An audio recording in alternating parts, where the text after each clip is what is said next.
অবশেষে নিষেধাজ্ঞা থেকে মুক্তি পেলেন সাকিব আল হাসান। এখন থেকে বোলিং করতে আর কোনো বাধাই নেই এই অলরাউন্ডারের। একবার নয়, দুইবার নয়, 3 বার নিজের বোলিং অ্যাকশনের পরীক্ষা দিয়ে অবশেষে পাশ করলেন তিনি। তবে জাতীয় দলে সাকিবের ফেরাটাও কি এখন সময়ের ব্যাপার? প্রায় 20 বছরের পেশাদার ক্যারিয়ারে এর আগে কখনোই বোলিং অ্যাকশন নিয়ে প্রশ্নের মুখে পড়েননি সাকিব। নিজের বোলিং অ্যাকশনকে বৈধ প্রমাণ করতে 9 মার্চ ইংল্যান্ডের লাভবরো বিশ্ববিদ্যালয়ের ল্যাবে তৃতীয়বারের মতো পরীক্ষা দেন এই অলরাউন্ডার। পরীক্ষায় মোট 22টি ডেলিভারি দিয়েছিলেন তিনি, যার প্রায় সবই ছিল ত্রুটিমুক্ত। তাই তো 19 মার্চ সাকিবের বোলিং অ্যাকশনকে বৈধ ঘোষণা করে ল্যাবটি। ফলে তার উপর থেকে নিষেধাজ্ঞা তুলে নেয় ইংল্যান্ড ও ওয়েলস ক্রিকেট বোর্ড। 2024-এর সেপ্টেম্বরে সারের হয়ে কাউন্টির ম্যাচে সাকিবের বোলিং অ্যাকশন নিয়ে প্রশ্ন ওঠে।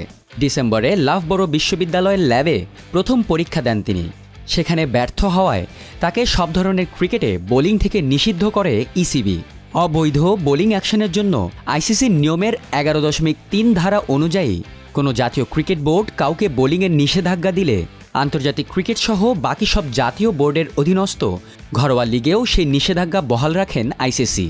তাই তো ইসিবির কাছ থেকে নিষেধাজ্ঞা পেয়ে আর কোথাওই বোলিং করতে পারেননি সাকিব। চলতি বছরের জানুয়ারিতে ভারতের চেন্নাইয়ে দ্বিতীয়বার বোলিং অ্যাকশনের পরীক্ষা দেন সাকিব, কিন্তু সেখানেও ব্যর্থ হওয়ায় চ্যাম্পিয়ন্স ট্রফির জন্য বাংলাদেশ দলে জায়গা হারান তিনি। অথচ এটি হওয়ার কথা ছিল সাকিবের শেষ আন্তর্জাতিক টুর্নামেন্ট। জাতীয় দৈনিক প্রথম আলোর সূত্র মতে এই পরীক্ষার জন্য 27 ফেব্রুয়ারি যুক্তরাজ্যে পা রাখেন সাকিব। সেখানে কাউন্টি দল সারের সঙ্গে অনুশীলনও করেন তিনি।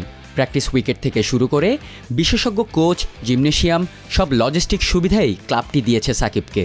সারের সহযোগিতায় প্রায় 2 সপ্তাহের এই অনুশীলনের পর তৃতীয়বার পরীক্ষা দিয়ে অবৈধ বোলিং অ্যাকশনের দায় থেকে মুক্তি পান তিনি।